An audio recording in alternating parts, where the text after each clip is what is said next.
अस्सलाम वालेकुम, सत श्री अकाल, नमस्कार दोस्तों। आज मैं लेकर आया हूँ आपके लिए इनकम टैक्स रिलेटेड वीडियो। अगर आपकी इनकम इंटरेस्ट से होती है, यानी बैंक से इंटरेस्ट मिलता है, चाहे वे सेविंग अकाउंट से हो या एफडीज वगैरह से इंटरेस्ट हो, ये इंटरेस्ट टैक्सेबल होता है। अगर कोई बैंक आपको एफडी वगैरह पे इंटरेस्ट देता है तो 10% टीडीएस काट कर देता है, क्योंकि इस साल जो एग्जम्पशन लिमिट 12 लाख रुपए की हो गई है, तो इस वजह से आपका रिफंड बनेगा। क्योंकि बैंक ने 10% टीडीएस काटा होगा, तो उस रिफंड को आप कैसे लेंगे? तो आप इनकम टैक्स की रिटर्न जमा करने के बाद ही ले सकते हैं। तो दोस्तों, मैं इस वीडियो में आपको डिटेल से बताने जा रहा हूँ। दोस्तों, मैं फरजंद अली और आप देख रहे हैं मेरा चैनल फरजंद अली वॉइस। आप देखना चाहते हैं नई नई जानकारी की वीडियो, तो आप हमारे चैनल फरजंद अली वॉइस को जरूर सब्सक्राइब कीजिएगा। तो चलिए मैं अपने टॉपिक पर आता हूँ। तो मैं आपको बता रहा हूँ कि आप अपनी इनकम टैक्स की रिटर्न कैसे जमा करेंगे। तो दोस्तों, सबसे पहले आपको ध्यान रखना है कि आपको दो चीजों पर बहुत ज्यादा ध्यान रखना है। वो है एक फॉर्म नंबर 26AS, जिसमें टीडीएस की डिटेल होती है, और दूसरा है एनुअल इंफॉर्मेशन स्टेटमेंट। आप इन दोनों को डाउनलोड करेंगे और उसमें देखेंगे कि क्या क्या ट्रांजैक्शन शो हो रही है। उसके ही अकॉर्डिंग आपको इनकम टैक्स की रिटर्न जमा करना है। ऐसा ना हो कि बहुत सारी एंट्री उसमें शो हो रही है, अपनी इनकम टैक्स की रिटर्न में ना दिखाएं, तो उसमें क्या है, आपको नोटिस आने के चांसेस बहुत ज्यादा हो जाते हैं। ये दोनों कैसे डाउनलोड होंगे मैं आपको आगे बताऊंगा। मैं आपको बताता हूं कि आप अपनी इनकम टैक्स की रिटर्न कैसे जमा करेंगे। इनकम टैक्स रिटर्न जमा करने के लिए हम पहले गूगल पर आएंगे और गूगल पर सर्च करेंगे ई फाइलिंग इनकम टैक्स। जब यहाँ सर्च करेंगे तो देखिए इस तरह से ऑप्शन मिलेगा, इनकम टैक्स डिपार्टमेंट होम लिखा हुआ है। यहाँ पर हम क्लिक करेंगे और फिर देखिए इस तरह से यहाँ पर इनकम टैक्स की वेबसाइट खुल जाएगी। यहाँ पर आपको दो ऑप्शन मिलेंगे राइट साइड में, एक लॉगिन और रजिस्टर। रजिस्टर कैसे करते हैं इनकम टैक्स में, इसकी ऑलरेडी मैंने अपने चैनल पर वीडियो बनाई हुई है, आप वहाँ पर देख सकते हैं। और रजिस्टर करने के बाद फिर आपको लॉगिन करना होता है। लॉगिन कैसे करते हैं वो मैं आपको दिखाता हूँ। लॉगिन पे क्लिक करेंगे और फिर यहाँ पर देखिए यूजर आईडी देनी होती है, और यूजर आईडी हमेशा इनकम टैक्स में पेन नंबर होता है। तो यहाँ पर पेन नंबर देंगे और फिर कंटिन्यू लिखा हुआ है, यहाँ पर क्लिक करेंगे। उसके बाद यहाँ पर देखिए एक्सेप्ट करेंगे और नीचे पासवर्ड देंगे, और पासवर्ड देने के बाद कंटिन्यू लिखा हुआ है, यहाँ पर क्लिक करेंगे। इसके बाद ये लॉगिन हो जाएगी। लॉगिन होने के बाद हम सबसे पहले देखेंगे 26AS और AIS, जो मैंने आपको पहले बताया कि हम सबसे पहले 26AS को डाउनलोड करेंगे और AIS को। तो हम सबसे पहले 26AS को डाउनलोड करते हैं। तो उसके लिए ई फाइल लिखा हुआ है, ई फाइल पे हम कर्सर रखेंगे और फिर आपको आगे ऑप्शन दिखेगा इनकम टैक्स रिटर्न का। फिर उसके बाद फाइल इनकम टैक्स रिटर्न लिखा हुआ है, उसके नीचे फिर देखेंगे आप व्यू फॉर्म 26AS, यहाँ पर क्लिक करेंगे। अब यहाँ पर इसको एग्री करेंगे और प्रोसीड पे क्लिक करेंगे। फिर देखिए व्यू टैक्स क्रेडिट लिखा हुआ है, यहाँ पर क्लिक करेंगे। अब यहाँ पर ऊपर असेसमेंट ईयर सिलेक्ट करेंगे तो हमारा 26-27 है, और फिर इसके नीचे व्यू एज, यहाँ पर HTML को सिलेक्ट करेंगे। फिर व्यू डाउनलोड लिखा हुआ है, यहाँ पर क्लिक करेंगे। फिर ये हमारा शो हो जाएगा कि कितना टीडीएस जमा किया है हमारे पेन नंबर पे। तो सारी पार्टियों का नाम लिखा होगा और यहाँ पर उनका टेन नंबर लिखा होगा, यहाँ पर कितना अमाउंट पेड किया है और कितना टीडीएस उन्होंने जमा किया है, इसका सारा यहाँ पर डिटेल आप देख सकते हैं। और फिर इसको हम डाउनलोड करेंगे तो उसके लिए एक्सपोर्ट एज PDF लिखा हुआ है, यहाँ क्लिक करेंगे और यहाँ पर पाथ देंगे, और पाथ देने के बाद सेव लिखा हुआ है, यहाँ पर क्लिक करेंगे तो ये हमारा डाउनलोड हो जाएगा। तो ये देखिए मैं खोल के दिखाता हूँ 26AS। तो ये इस तरह से आपको 26AS दिखेगा, जिसमें आप के सभी डेट दिए होंगे कि किस डेट में इन्होंने काटा है और किस डेट में इसको जमा किया है, और कितना अमाउंट इन्होंने काटा है और कितना जमा किया है, सारी डिटेल होगी। और फिर उसके बाद AIS को हम डाउनलोड करेंगे तो AIS पे क्लिक करेंगे। अब यहाँ पर इंस्ट्रक्शन लिखा हुआ है, इसके बराबर में आपको दिखाई देगा AIS, और फिर आपको दो ऑप्शन मिलेंगे, एक टैक्स पेयर इन्फॉर्मेशन समरी यानी TIS जो कि समरी होगी, दूसरा एनुअल इन्फॉर्मेशन स्टेटमेंट AIS, ये डिटेल होगी। तो मैं सबसे पहले TIS को डाउनलोड करूंगा। तो एरो दिख रहा है नीचे जाते हुए, यहाँ क्लिक करेंगे, फिर डाउनलोड लिखा हुआ है, यहाँ क्लिक करेंगे और फिर ये पाथ देंगे और इसको हम सेव कर लेंगे। फिर उसके बाद AIS को डाउनलोड करेंगे, फिर एरो लिखा हुआ है, यहाँ पर एरो आपको दिख रहा है, उस पर क्लिक करेंगे और फिर डाउनलोड लिखा हुआ है, यहाँ पर क्लिक करेंगे और फिर इसको देखिए यहाँ पर पाथ देकर यहाँ पाथ देंगे और सेव पे क्लिक कर देंगे। तो ये हमारा सेव हो गया। अब मैं आपको खोल कर दिखाता हूँ TIS में क्या होता है। तो देखिए TIS इस तरह का होता है, जहाँ पर सिर्फ आपको समरी दिखाई देगी, कहाँ से पेमेंट आई है आपके यहाँ, तो वो यहाँ पर आप इसमें देख सकते हैं। आपको ध्यान रखना है कि जो भी अमाउंट यहाँ पर AIS में शो कर रहा है वो आपको अपनी इनकम टैक्स की रिटर्न में जरूर दिखाना है। अब देखिए मैं यहाँ खोल रहा हूँ, तो यहाँ खोलने के लिए इसको यानी ओपन करने के लिए आपको पासवर्ड देना है, और इसका पासवर्ड होता है आपका पेन नंबर स्मॉल लेटर में और डेट ऑफ बर्थ, पूरी डेट ऑफ बर्थ यानी DD MM YY में पूरे तारीख, पूरा मंथ और पूरी ईयर वो देंगे। फिर देखिए इस तरह से ये हमारा ओपन हो गया है। तो यहाँ पर आपको सारी की सारी डिटेल दिख जाएगी कि कहाँ से कितना पैसा आया है। फिर AIS को ओपन करेंगे। AIS के लिए भी सेम पासवर्ड होता है। तो ये हमारा देखिए AIS हो गया है, ये हम यहाँ पर देख सकते हैं सारी डिटेल। अब ये हमारा AIS है, उसके अकॉर्डिंग ही रिटर्न जमा करनी होती है। उसके लिए हम पहले से कंप्यूटेशन बना के रखते हैं और जो भी डेटा है वो जो सही डेटा है वो देंगे। AIS को देखने के बाद फिर हम रिटर्न जमा करेंगे। तो रिटर्न जमा करने के लिए फिर हम इनकम टैक्स की डैशबोर्ड पे जाएंगे और डैशबोर्ड पे देखिए रिटर्न जमा करने के लिए ई फाइल लिखा हुआ है आपको लेफ्ट साइड में डैशबोर्ड के बराबर में। यहाँ पर हम कर्सर रखेंगे, फिर इनकम टैक्स रिटर्न, फिर उसके आगे जाएंगे फाइल इनकम टैक्स रिटर्न। तो फाइल इनकम टैक्स रिटर्न जो आपको दिखाई दे रहा है यहाँ पर हम क्लिक करेंगे और फिर यहाँ पर देखिए सिलेक्ट करेंगे असेसमेंट ईयर कि हमारी असेसमेंट ईयर कौन सी है। तो हमारी 26-27 असेसमेंट ईयर है, तो हम यहाँ पर इसको सिलेक्ट करेंगे। फिर ऑनलाइन यहाँ पर इसको सिलेक्ट करेंगे और फिर हम कंटिन्यू पे क्लिक कर देंगे। ऑनलाइन पे क्लिक करने के बाद कंटिन्यू पे क्लिक करेंगे, फिर स्टार्ट न्यू फाइलिंग पे क्लिक करेंगे, फिर इंडिविजुअल पे क्लिक करेंगे, फिर प्रोसीड पे क्लिक करेंगे और फिर यहाँ पर सिलेक्ट करेंगे जो भी ITR आपको जमा करनी है। हमें यहाँ पर ITR 1 जमा करनी है तो हम ITR 1 को सिलेक्ट करेंगे और फिर प्रोसीड विद ITR 1 यहाँ पे क्लिक करेंगे। अब यहाँ पर देखिए लिखा हुआ है कि आपकी न्यू रिजिम है वो बाय डिफॉल्ट है, और अगर आप चेंज करना चाहते हैं, ओल्ड रिजिम में जाना चाहते हैं तो फिर आपको यह सिलेक्ट करना पड़ेगा। तो यहाँ ओके पे क्लिक करेंगे, फिर लेट्स गेट स्टार्टेड लिखा हुआ है यहाँ पर क्लिक करेंगे। अब यहाँ पर आपको देखना है कि आप रिटर्न क्यों जमा करना चाहते हैं। तो ऊपर तो taxable income more than basic exemption लिखा हुआ है कि अगर आपकी इनकम 12 लाख रुपए से ऊपर है तो आपको ऊपर वाला सिलेक्ट करना है, अगर 12 लाख रुपए से नीचे की इनकम है तो आपको अदर को सिलेक्ट करना है। इसके अलावा यहाँ पर ये 4 ऑप्शन और दिए हुए हैं, तो आप देखेंगे कि आपकी रिटर्न क्यों जमा हो रही है। तो उसके केस में देखिए ये भी है कि अगर आपके करंट अकाउंट में 1 करोड़ रुपए से ऊपर जमा हो रहे हैं तो आपको ऊपर वाला सिलेक्ट करना है। और फिर सेकंड नंबर पर है अगर आपने विदेश यात्रा में 2 लाख रुपए से ज्यादा खर्च किए या किसी को दिए हैं तो सिलेक्ट करेंगे। फिर तीसरा है अगर आपने बिजली के बिल 1 लाख रुपए से ज्यादा के जमा किए तो उसमें आप देख लीजिएगा आपकी रीजन क्या है कि टोटल इनकम 12 लाख रुपए से कम है तो आप अदर को सिलेक्ट करेंगे। मेरे केस में इनकम 12 लाख से ऊपर है तो हम यहाँ पर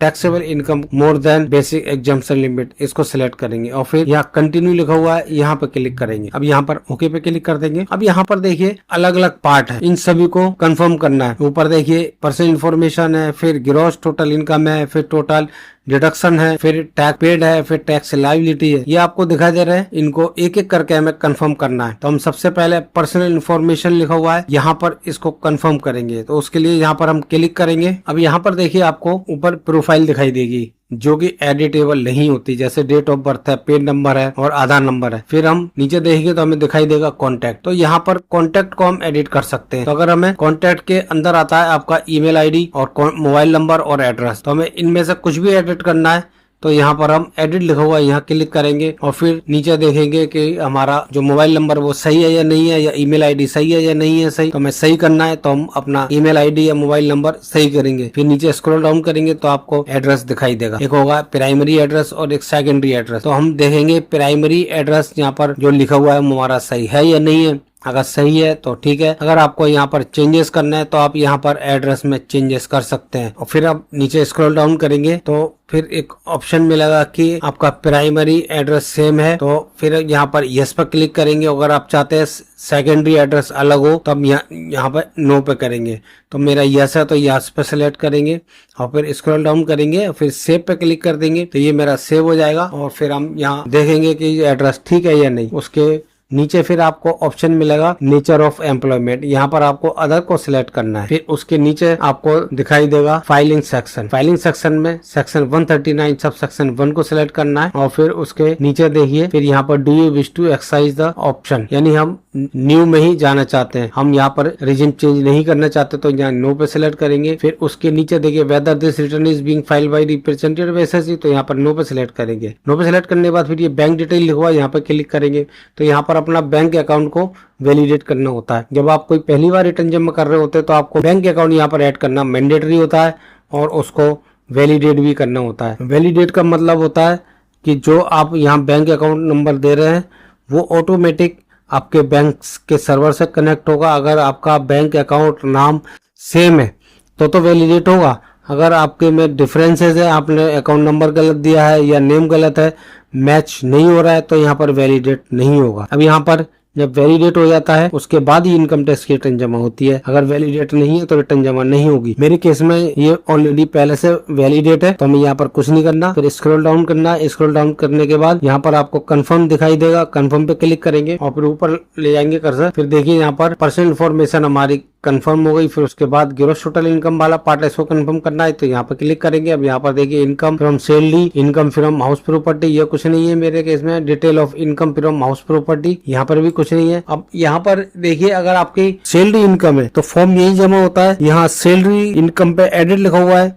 यहाँ क्लिक करेंगे और सैलरी का जो भी अमाउंट होता है वो डाल देंगे, तो आपकी सैलरी की इनकम भी यहीं पर जमा हो जाएगी। लेकिन मैं जो ये रिटर्न जमा कर रहा हूँ इसमें सैलरी नहीं है, इसमें सिर्फ इनकम इंटरेस्ट की इनकम है। तो उसके लिए इंटरेस्ट की इनकम होती है वो इनकम फ्रॉम अदर सोर्सेज में जाती है। तो देखिए यहाँ पर इनकम फ्रॉम अदर सोर्सेज में ये अमाउंट लिखा हुआ है। यहाँ हम चेक करेंगे कि हमारा अमाउंट सही है या नहीं सही। लेकिन मेरे केस में ये अमाउंट सही शो नहीं हो रहा है या कम शो हो रहा है और एक्चुअल में इंटरेस्ट ज्यादा। यहाँ पर 12 लाख रुपए शो हो रहा है लेकिन 16 लाख रुपए का इंटरेस्ट है मेरे केस में। तो मैं यहाँ पर इसको सही करूंगा। सही करने के लिए जो बॉक्स दिया हुआ है इसको सिलेक्ट करेंगे और फिर एडिट लिखा हुआ है, यहाँ एडिट पे क्लिक करेंगे। अब यहाँ पर देखिए डिटेल दी हुई है कि interest from deposit bank, post office, cooperative bank, यानी इंटरेस्ट यहाँ पर other than saving bank account का है। तो यहाँ पर अमाउंट लिखा हुआ है वो मेरा सही नहीं है, तो मैं यहाँ पर अपना सही जो करेक्ट अमाउंट है वो डालूंगा और फिर यहाँ पर हम सेव लिखा हुआ है, सेव पे क्लिक करेंगे। तो हमारा जो इंटरेस्ट है अदर देन सेविंग का यानी FD वगैरह का वो यहाँ पर सेव हो गया है करेक्ट अमाउंट। अब उसके बाद देखिए यहाँ पर हमारा सेविंग अकाउंट में भी इंटरेस्ट मिला है जो कि यहाँ पर शो नहीं हो रहा है। उसके लिए हम यहाँ पर देखिए नीचे लिखा हुआ है ऐड अनदर, तो ऐड अनदर पे क्लिक करेंगे और फिर यहाँ पर सिलेक्ट करेंगे इंटरेस्ट फ्रॉम सेविंग अकाउंट और फिर यहाँ पर अमाउंट डालेंगे जो भी हमें सेविंग बैंक अकाउंट से मिला है। फिर उसको सेव लिखा हुआ है या सेव पे क्लिक कर देंगे तो ये हमारा सेव हो जाएगा। फिर हम देखेंगे कि हमारा जो अमाउंट शो हो रहा है टोटल इंटरेस्ट का वो सही है या नहीं है। अगर सही है तो ठीक है। फिर उसके नीचे देखिए एग्जेम्प्ट इनकम शो कर रहा है। अगर कोई आपके एग्जेम्प्ट इनकम में दिखाने के पर्पज से तो यहाँ क्लिक करेंगे और फिर वो अमाउंट डाल देंगे, लेकिन मेरे केस में नहीं। फिर उसके नीचे देखिए लॉन्ग टर्म कैपिटल गेन है। अगर आपकी लॉन्ग टर्म कैपिटल गेन है तो यहाँ डाल देंगे, नहीं है तो छोड़ देंगे और फिर इसको प्रोसेस कर देंगे। अब ये देखिए हमारा ग्रॉस टोटल इनकम का पार्ट ये हमारा कंफर्म हो गया। फिर टोटल डिडक्शन लिखा हुआ है, यहाँ पर क्लिक करेंगे तो मेरे केस में कोई भी डिडक्शन नहीं लेनी है और फिर इसको यहाँ पर कंफर्म कर देंगे। फिर टैक्स पेड लिखा हुआ है, यहाँ पर क्लिक करेंगे। ये बहुत इंपॉर्टेंट चीज है। यहाँ पर देखिए ऊपर शेड्यूल TDS 1 है, ये TDS सैलरी से रिलेटेड होता है, लेकिन हमारा सैलरी से रिलेटेड कोई TDS नहीं है। फिर हमारा है अदर देन सैलरी, तो अदर देन सैलरी का शेड्यूल TDS 2 में, तो यहाँ पर हम क्लिक करेंगे। अब यहाँ पर देखिए आप देखेंगे कि आपका जो TDS है वो 26AS के अकॉर्डिंग यहाँ शो हो रहा है या नहीं हो रहा। कभी कभी यहाँ पर कम शो रहा होता है तो हम उसको सही करेंगे। तो उसके लिए यहाँ पर देखिए बॉक्स दिए हुए हैं, यहाँ पर सिलेक्ट करेंगे जो भी सही करना है। तो ऊपर सिलेक्ट करने के बाद फिर हम साइड से आगे बढ़ेंगे और फिर एडिट लिखा हुआ है, यहाँ एडिट पे क्लिक कर देंगे। एडिट पे जैसे ही क्लिक करेंगे तो उसकी यहाँ पर डिटेल आएगी। अब यहाँ पर देखिए जिसने TDS काटा है उसका 10 नंबर शो हो रहा है, उसका नाम शो हो रहा है और फिर interest other than interest on security ये लिखा हुआ है। उसके बराबर में बॉक्स दिया हुआ है, उसमें अमाउंट लिखा हुआ है। तो यहाँ पर देखिए अमाउंट मेरा सही नहीं है, तो हम यहाँ पर अमाउंट को सही करेंगे और फिर उसके बाद देखिए ईयर ऑफ टैक्स डिडक्शन कि किस ईयर में टैक्स डिडक्ट हुआ है। तो यहाँ पर देखिए हमारा 25-26 में डिडक्ट हुआ है। तो आपको हर रिटर्न में ये जरूर यहाँ पर ईयर को सही सिलेक्ट करना होता है कि आपका टैक्स किस ईयर में डिडक्ट हुआ है। फिर उसके बाद है टैक्स डिडक्टेड,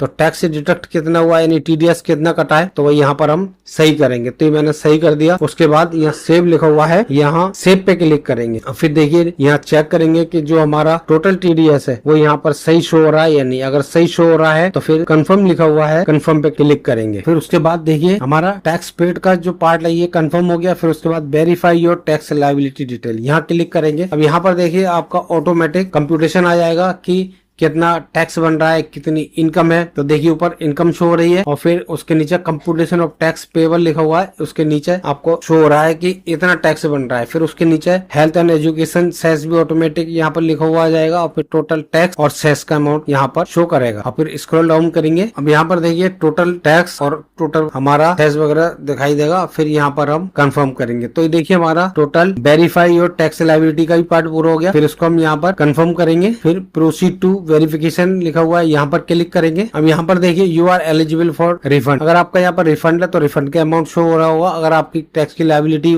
बन रही है तो यहाँ लायबिलिटी शो हो रही होगी। और फिर उसको स्क्रॉल डाउन करेंगे, नीचे देखिएगा ये preview and submit your return, यहाँ पे क्लिक करेंगे। अब यहाँ पर preview and submit your return पे फिर यहाँ पर बॉक्स आपको दिखाई दे रहा है, यहाँ पर इसको एक्सेप्ट करना है। और फिर नीचे देखेंगे प्लेस में आपको जिस किसी शहर में आप रहते हैं उस शहर का नाम यहाँ पर डाला जाता है। और फिर स्क्रॉल डाउन करेंगे, प्रोसीड टू वैलिडेशन लिखा हुआ है, यहाँ पर क्लिक करेंगे। अब यहाँ पर देखिए कुछ एरर शो हो रही है, please select deduction year from drop down. तो यहाँ पर हम क्लिक करेंगे, तो जैसे ही क्लिक करेंगे वैसे ही वहां पर पहुंच जाएगा, यहाँ पर एरर है। तो देखिए यहाँ पर जैसे पहले मैंने आपको बताया था कि यहाँ पर आपको साल सिलेक्ट करना होता है टीडीएस कटने वाले की, तो यहाँ पर हम सिलेक्ट नहीं कर पाए थे एक केस में। तो यहाँ पर देखिए योर टैक्स डिडक्शन, तो यहाँ पर आपको साल को सिलेक्ट करना है। तो हमारा टीडीएस 2025-26 में कटा, तो हम यहाँ पर इसको 25-26 को सिलेक्ट करेंगे। और फिर नीचे देखिए सेव लिखा हुआ है, यहाँ सेव पे क्लिक कर देंगे। फिर यहाँ कंफर्म करेंगे दोबारा से। फिर ये हमारा टैक्स पेड का पार्ट है कंफर्म हो गया। फिर दोबारा से हम वेरीफाई योर टैक्स लायबिलिटी यहाँ क्लिक करेंगे। और फिर नीचे आकर के इसको भी कंफर्म करेंगे दोबारा से, प्रोसीड टू वेरिफिकेशन पे क्लिक करेंगे। और फिर दोबारा से वही सेम आ जाएगा। फिर यहाँ पर preview and submit your return, यहाँ पर दोबारा से क्लिक करेंगे। फिर यहाँ पर सिलेक्ट करेंगे और प्लेस तो मैंने ऑलरेडी डाले हुआ है। फिर प्रोसीड पे क्लिक करेंगे। अब देखिए वैलिडेशन सक्सेसफुल लिखा हुआ आ गया, no error were found. Preview पे क्लिक करेंगे और फिर उसके बाद देखिए यहाँ पर प्रोसीड टू वैलिडेशन लिखा हुआ, यहाँ क्लिक करेंगे। अब ये देखिए वैलिडेशन सक्सेसफुल आ गया और नो एरर वर फाउंड। फिर उसके बाद देखिए आ गए, फिर ये वैलिडेशन करेंगे। फिर वैलिडेशन करने के लिए यहाँ पर देखिए कंप्लीट योर वेरिफिकेशन लिखा हुआ है, तो हम यहाँ पर अपनी वेरिफिकेशन को कंप्लीट करेंगे। जब तक हमारी वेरिफिकेशन कंप्लीट नहीं होगी, जब तक हमारी ITR कंप्लीट नहीं हो सकती है, तो अभी हमारी सबमिट हो सकती है। तो हम अभी सबमिट करेंगे। तो अब यहाँ पर देखिए आप अपने रिटर्न को वेरिफिकेशन 3 तरह से कर सकते हैं, या तो अभी कर सकते हैं, या लेटर यानी बाद में, या ITRB के जरिए बेंगलोर भेजने पड़ती है उसकी प्रिंट निकाल कर। तो हम ज्यादातर दूसरा जो ऑप्शन होता है ई वेरीफाई लेटर, इसको सिलेक्ट करते हैं। उसका रीजन ये होता है कि अभी हम अगर किसी को भी फोन करेंगे कि हमें OTP दे दो, तो वो पता नहीं कहाँ पर क्या कर रहा होगा, कोई टॉयलेट में बैठा होगा, कोई बाथरूम में नहा रहा होगा, कोई गाड़ी ड्राइव कर रहा होगा। तो इसलिए हम ये हाथ के हाथ नहीं लेते हैं, पहले इसको हम रिटर्न जमा कर देंगे, फिर वेरिफिकेशन उसका बाद में करते हैं। तो उसके लिए हम क्या करेंगे, ई वेरीफाई लेटर पे क्लिक करेंगे और कंटिन्यू पे क्लिक कर देंगे। अब यहाँ पर देखिए आपको दिखाई देगा kindly E verify the return with in 30 days of submission, यानी आपको 30 दिन के अंदर इसको सबमिट करना है। तो कंटिन्यू लिखा हुआ है, यहाँ पर क्लिक करेंगे। फिर कंटिन्यू लिखा हुआ है नीचे, वहाँ क्लिक करेंगे। अब देखिए यहाँ पर लिखा हुआ है please note that when you submit the return you can no longer modify the detail, यानी ये आपका लास्ट स्टेज है। अगर आप यहाँ पर सबमिट कर देंगे तो फिर आप ये इसमें कोई भी एडिट या करेक्शन नहीं कर सकते। तो फिर जब सबमिट पे क्लिक करेंगे तो देखिए सबमिट लेबर वैलिडेशन लिखा हुआ है, और फिर प्रोसीड पे क्लिक करेंगे तो देखिए हमारी सबमिट हो गई है। अभी वेरिफिकेशन होना बाकी है। तो नीचे लिखा हुआ you still need to e verify within 30 days to complete the proceed of return filing. हमें 30 दिन के अंदर इसको वेरीफाई करना है। तो वेरीफाई करने के लिए हमें क्या करना है, ई फाइल लिखा हुआ है, यहाँ कर्सर रखेंगे, फिर इनकम टैक्स रिटर्न पे कर्सर रखेंगे, फिर आगे बढ़ाएंगे, फिर फाइल इनकम टैक्स रिटर्न लिखा हुआ है, उसके नीचे व्यू फाइल रिटर्न लिखा हुआ है, फिर ई वेरीफाई रिटर्न लिखा हुआ है। तो हम ई वेरीफाई रिटर्न लिखा हुआ है यहाँ पर क्लिक कर देंगे। तो हमारे जो भी पेंडिंग में है वेरीफाई करने के लिए वो यहाँ पर शो करेंगे, ITR शो करेगा और फिर उसकी ईयर शो करेगी। तो सब आप डिटेल यहाँ पर दे सकते हैं कि किस तारीख को आपने फाइल किया है। और फिर ई वेरीफाई लिखा हुआ यहाँ पर क्लिक कर देंगे। अब यहाँ पर आपको ई वेरीफाई करने के कई तरह से आपको ऑप्शन मिलेंगे। एक तो मिलेगा OTP जो कि आपके आधार में उस पर जाएगा, फिर DSC से कर सकते हैं, फिर थ्रू नेट बैंकिंग से कर सकते हैं, थ्रू बैंक अकाउंट, फिर थ्रू डीमेट, जो भी आपको करना हो उसके थ्रू करेंगे। लेकिन मैं करूंगा I would like to verify using OTP, यानी जो आधार में OTP दिया हुआ उसके थ्रू। फिर यहाँ पर सिलेक्ट करेंगे, स्क्रॉल डाउन करेंगे, फिर कंटिन्यू पे क्लिक कर देंगे, फिर ये यहाँ पर इसको एक्सेप्ट करेंगे। तो फिर जनरेट आधार OTP यहाँ पर क्लिक करेंगे। अब ये हमारा OTP उस मोबाइल नंबर पर पहुंच गया है जो हमारे आधार में है। अब यहाँ पर हम OTP देंगे। OTP देने के बाद वैलिडेट लिखा हुआ है, यहाँ पर क्लिक कर देंगे। तो इस तरह से देखिए हमारी ये रिटर्न फाइनली जमा हो गई है। अब हमें कुछ नहीं करना, ये लिखा हुआ आ गया रिटर्न ई वेरीफाइड सक्सेसफुली। तो हमारी पहले हमने सबमिट की, फिर इसको वेरीफाई कर दिया, तो ये हमारी रिटर्न फाइनली सबमिट हो गई है। अब हमें क्या करना है, अब हमें इसकी एक्नॉलेजमेंट की कॉपी को डाउनलोड करना है और दूसरा जो हमारी रिटर्न का फॉर्म है उसको हमें डाउनलोड करना है। उसके लिए हमें यहाँ पर डाउनलोड एक्नॉलेजमेंट लिखा हुआ है, यहाँ पर क्लिक करेंगे तो हमारा एक्नॉलेजमेंट डाउनलोड हो जाएगा। अब ये हमने क्लिक कर दिया। अब यहाँ पर पाथ देंगे और इस फाइल को हम सेव कर लेंगे। तो ये हमने एक्नॉलेजमेंट को सेव कर लिया। अब उसके बाद डाउनलोड रिटर्न लिखा हुआ है, यहाँ पर हम क्लिक करेंगे इसका फॉर्म को डाउनलोड करने के लिए। तो ये देखिए मैंने डाउनलोड रिटर्न पे क्लिक कर दिया और अब यहाँ पर इसको पाथ देंगे और फाइल का नेम देंगे। तो ये हमारा देखिए सेव हो गया है, यानी डाउनलोड हो गया। अब मैं आपको खोल कर दिखाता हूँ एक्नॉलेजमेंट। देखिए ये है एक्नॉलेजमेंट और ऊपर देखिए आप असेसमेंट ईयर आपको दिखाई देगा 26-27 और ऊपर दिखाई देगा ITR 1, यानी ITR 1 है ये और इसकी असेसमेंट ईयर है 26-27। आप यहाँ पर देख सकते हैं, यहाँ नाम वगैरह एड्रेस वगैरह सब आपको दिखाई देगा। तो ये हमारा एक्नॉलेजमेंट है। अब मैं आपको फॉर्म दिखा रहा हूँ जो कि फॉर्म जमा किया हुआ है, फॉर्म नंबर 1। आप ये देखिए ये है फॉर्म नंबर 1 जो कि हमने जमा किया है। तो आप इन दोनों को अपने रिकॉर्ड में जरूर रख। तो इस तरह से हमारी ये इनकम टैक्स की ITR 1 जमा हो गई है और इसमें इनकम फ्रॉम इंटरेस्ट से है और इसमें कोई भी प्रॉब्लम नहीं है।